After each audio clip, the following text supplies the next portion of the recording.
Как тебе? Вкусно? Очень вкусно. Ну, отлично. Всем привет! Сегодня у нас истинно шоколадные профитроли для любителей шоколадного шоколада с шоколадом. Пропорции ингредиентов мною высчитаны, менять ничего не рекомендую. Для заварного теста нам понадобится 130 грамм пшеничной муки и 10 грамм какао-порошка. Какао можно взять и 8 грамм, тогда муки 132 грамма. Но не берите больше какао, тесто будет горчить в таком случае. Просеиваем муку с какао. Вливаем в кастрюлю 100 мл воды и 100 мл молока. Добавляем 80 грамм сливочного масла и половину чайной ложки соли. Доводим до кипения. Как только смесь закипела, разом всыпаем всю муку с какао и быстро, интенсивно перемешиваем. Лучше всего это делать деревянной ложкой или лопаткой. Тесто должно собраться в комок, а на дне и стенках кастрюли должна образоваться легкая корочка.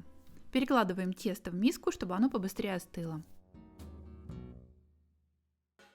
Когда тесто стало теплым, комфортным, по одному добавляем яйца, каждый раз тщательно перемешивая.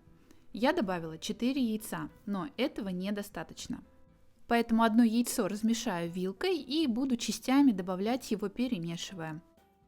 Для ускорения процесса можно взять миксер. Вот такая плотность теста должна получиться. Тесто сползает с лопатки, лентой, треугольником заканчивается, значит все хорошо.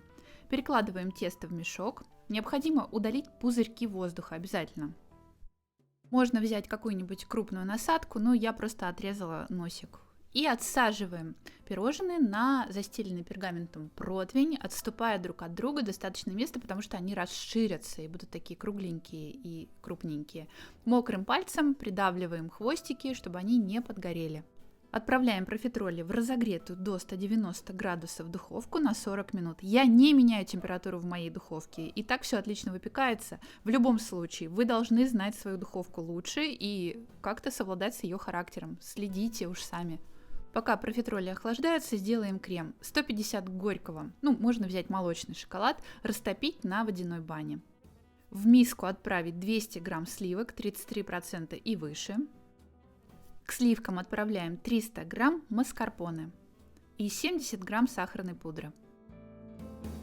Взбиваем миксером буквально 1,5 минуты.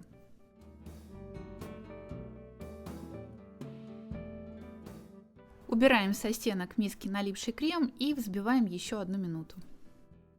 Шоколад уже охладился до 30 градусов приблизительно. Теперь мы его частями вливаем в крем, каждый раз перемешивая миксером, буквально слегка, совсем чуть-чуть.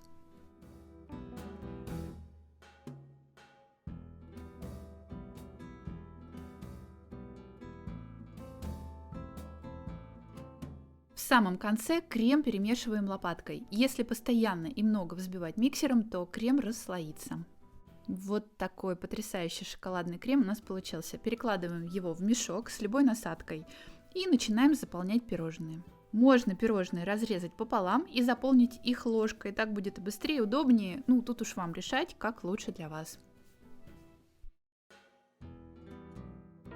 Я решила еще добавить белого шоколада. Растопила на водяной бане плитку белого шоколада. Если у вас есть белый шоколад с орешками, используйте его смело, будет еще вкуснее. Сверху польем еще горьким шоколадом. Признаюсь честно, профитроли мне дались только с 3-го раза. Но, как вы уже видели в самом начале, дегустатор главный наш одобрила. Смело готовьте, тут нет ничего сложного, а результат порадует всех, особенно любителей шоколада. Если есть вопросы, задавайте, я в комментариях с радостью отвечу. Желаю вам приятного аппетита, до новых встреч на моем канале. Всем пока!